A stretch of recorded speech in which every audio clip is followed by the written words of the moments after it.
Is death the inevitable end? Well, no, it is not.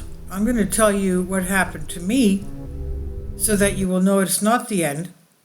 I lived in Athens. I live in Athens, Greece, and my parents used to live in New York. There's an 8-hour time difference.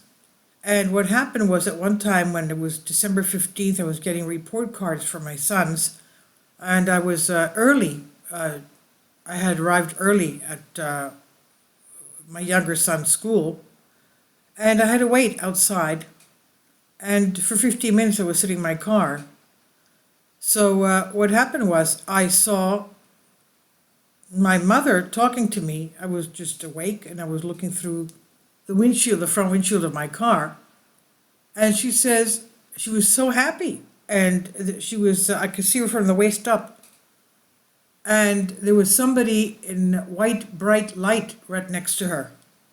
And she says, "Oh, how I love my daughters and how I love my grandchildren." And I said to myself, "I'm better than my sister." It was like in my thought, and it was a telepathic thing.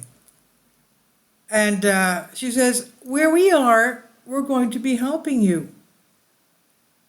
To make a long story short, I found out later after I got back home that my mother had passed. She had passed. My mother-in-law was waiting for me at the house, and she gave me the news.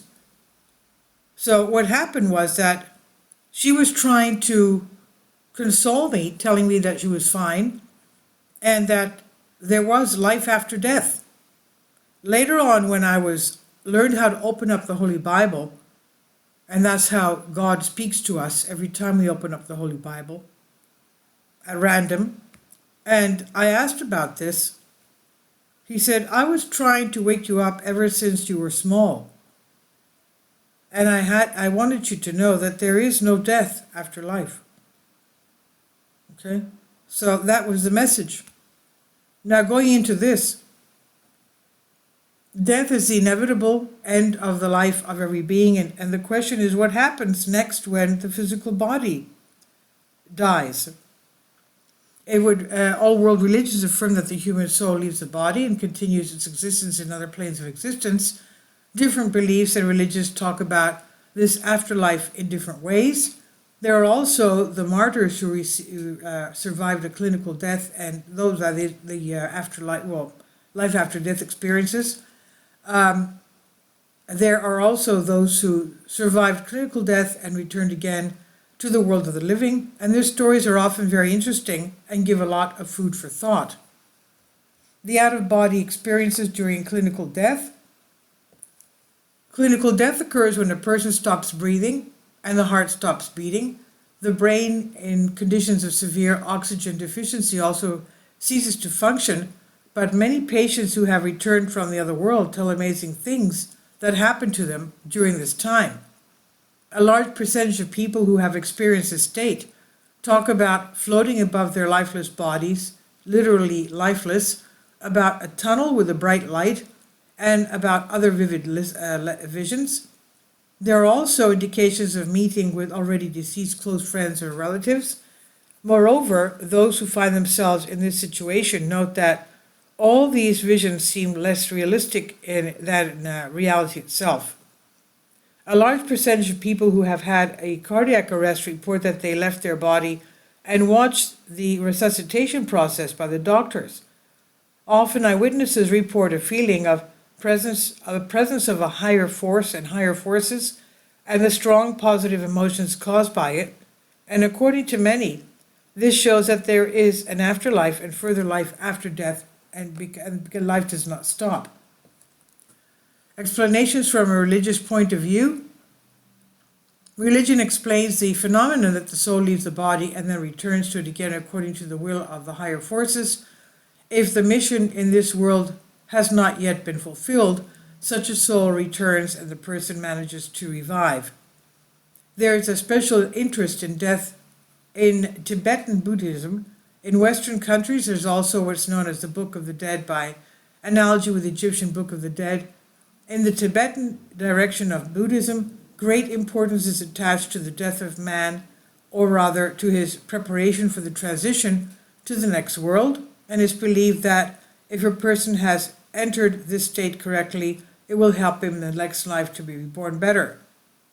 Therefore, the Lama reads the deceased special instructions, which are a guide.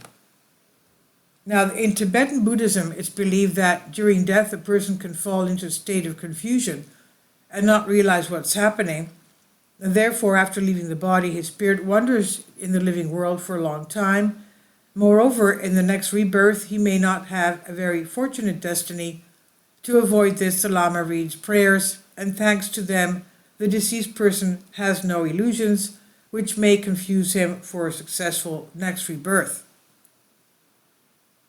Now, regarding the afterlife visions described, including those who survived a clinical death, the Lamas of Tibet have their own explanation.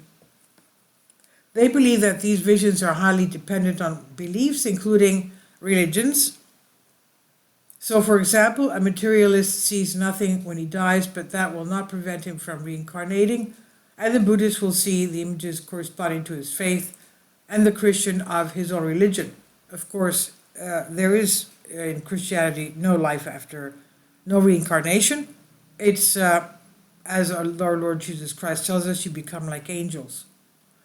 Now, scientific studies of the phenomenon of clinical death, all the amazing phenomena reported by those who return from clinical death, official science gives ridiculous theories that have no logic and rather aim to hide and mislead. For example, scientists associate the feeling of being removed from the body with damage to the temporomandibular region of the brain.